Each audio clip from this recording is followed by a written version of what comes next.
Anis was a youth who heard of the Bab's revolutionary message in Tabriz and became determined to meet him.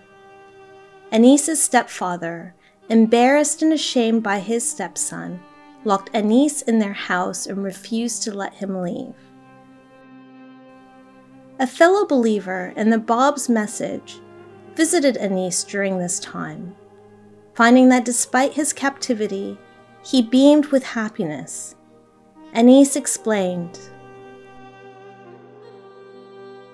"One day as I lay confined in my cell, I turned my heart to him and besought him in these words, 'Thou beholdest, O my best beloved, my captivity and helplessness, and knowest how eagerly I yearn to look upon thy face. Dispel the gloom that oppresses my heart with the light of thy countenance.' What tears of agonizing pain I shed that hour! I was so overcome with emotion that I seemed to have lost consciousness.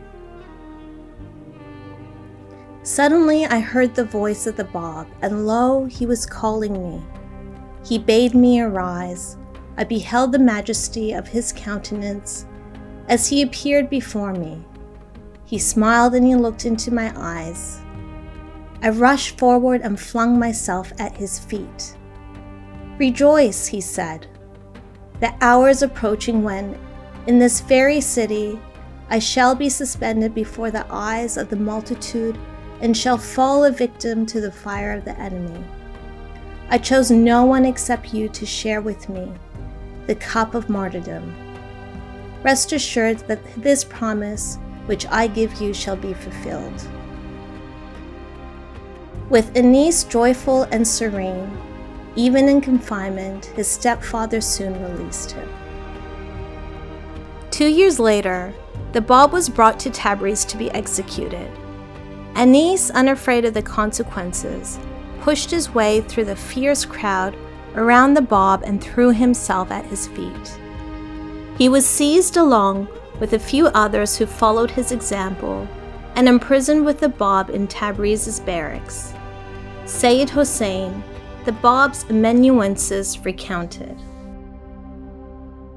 "Tomorrow," the Bab said to us, "will be the day of my martyrdom. Would that one of you might now arise and with his own hands end my life. I prefer to be slain by the hand of a friend rather than by that of the enemy." Tears rained from our eyes as we heard him express that wish. We shrank, however, at the thought of taking away with our own hands so precious a life. Anis suddenly sprang to his feet and announced himself ready to obey whatever the Bab might desire. "This same youth who has risen to comply with my wish," the Bab declared, "as soon as we had intervened and forced him to abandon the thought, will together with me suffer martyrdom. Him will I choose to share with me its crown." And so it came to be that Anis was with the Bab at the time of his martyrdom. The story of Anis is well known to Baha'is, but there is one detail of the story that you might not know. Anis's stepfather attempted to save his life by encouraging him to recant his faith. While Anis was a young man, he himself was also a father. His young child, a little boy, was brought to him in the hopes it would convince him to change his mind. But Anis remained unshaken and placed his trust in God that the child would be cared for and protected. Any parent will know what a great difficulty and test this must have been. It gives us a glimpse of Anis's steadfastness and how great his love for the Bab was. A last detail.